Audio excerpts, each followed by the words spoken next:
Carlos Alcaraz, the world #1, the defending champion at the US Open. How easy is it going to be for him to defend his title? Well, let's have a look at his route. Here we go, and we start off with his round 1 opponent. It is Dominik Koepfer, and he's never played him before, but I feel that this will be an easy win for him. Expect him to get past him in straight sets. And then potentially Guido Pella or Lloyd Harris. He's not played either of these before, but I don't think these ones will trouble him either. I feel that he'll go through in that one in straight sets.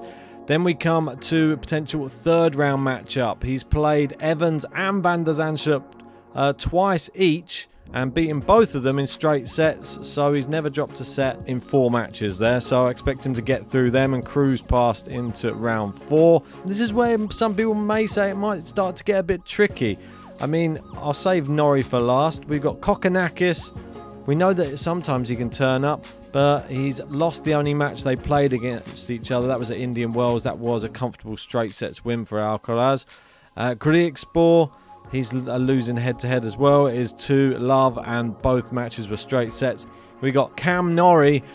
It's a 4-2 head-to-head against Cam Norrie, and Cam Norrie has actually beaten Alcaraz in 2 of the last 3 meetings. The Cincinnati quarterfinal last year and the Rio final this year. So Cam Norrie, if he was to come back to form a little bit, could actually maybe get in the head of Carlos Alcaraz. Do I think it's going to happen? No, because I think Cam Norrie's in abysmal form at the moment. I think he's on 4 losses on the bounce coming into this tournament. It's not looking as consistent as it was at the beginning of the year. Moving on into the quarterfinal, and this is where it gets really tasty. We've got potential of Jannik Sinner. Wow, I mean, that's the match everybody wants to see. Sinner won their last meeting in Miami in the semi-final, and then just before that, Carlos beat him in the semi-final at Indian Wells. And obviously we cannot forget the US Open quarterfinal last year, the 5-set thriller over 5 hours. Sinner had a match point in the 4th set, but wasn't able to take it, and Alcaraz came through in 5. That one's exciting. Zverev could be an exciting one as well. He has a leading head-to-head against Carlos Alcaraz, and he won their only ever slam meeting as well. That was the quarterfinal of Roland Garros. Remember when Zverev was playing out of this world and unfortunately succumbed to that horrible ankle injury, but Alcaraz did smash him 1 and 2 in Madrid. But the only outdoor hardcourt match Zverev has won, that was in Acapulco in 2021, but I don't think it's the same Carlos Alcaraz that was playing then. We move on to the semi-final. Potential players he will have to play. We've got Daniil Medvedev. He's beaten him in straight sets twice this year. We had the Indian Wells final. That was really comfortable. And then in Wimbledon, yeah, similar. Pretty comfortable as well. I don't know what more to say, really. Daniil Medvedev's style just suits Carlos Alcaraz, and he's able to sort of wipe him off the court. Right, we've got Rublev next up, potentially. He's never played him, which is a bit of a shock, but one I'd be quite interested to watch. He seems to be able to mix it with everybody. Will Andrei Rublev even get this far? He's got a very, very tough draw, so I'm not so sure.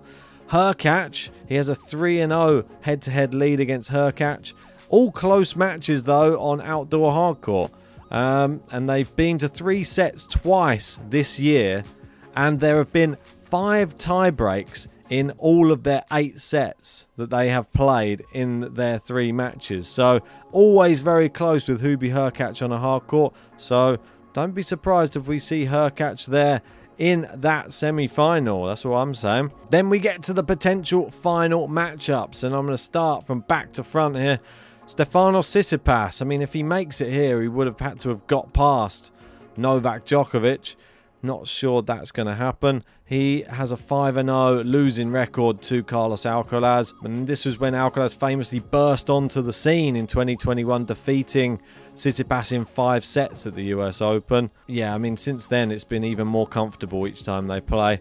Holger Rune, it is a 2-1 head-to-head lead, but I'm not sure we can account the first time they played. It was next-gen format. And then the next match, Alcaraz retired in the match in Paris, but Holger Rune did go on to win the Paris Masters in that tournament. But the last time they played, Alcaraz did smash him in straight sets at Wimbledon. And last but not least, Novak Djokovic potentially in the final. And we all know the head-to-head between them. It is 2 apiece. The Cincinnati final, the most recent one, that Djokovic just squeezed him out after saving championship point. The Wimbledon final, we cannot forget that. Another epic between these two. Alcaraz the victor. Roland Garros semi-final. Djokovic won. And Madrid semi-final last year. And that was Carlos Alcaraz's. But that's Carlos Alcaraz's route to defending his US Open crown. Do you think he can do it? Let me know in the comments section below. Do you think it's a really tough draw for Carlos?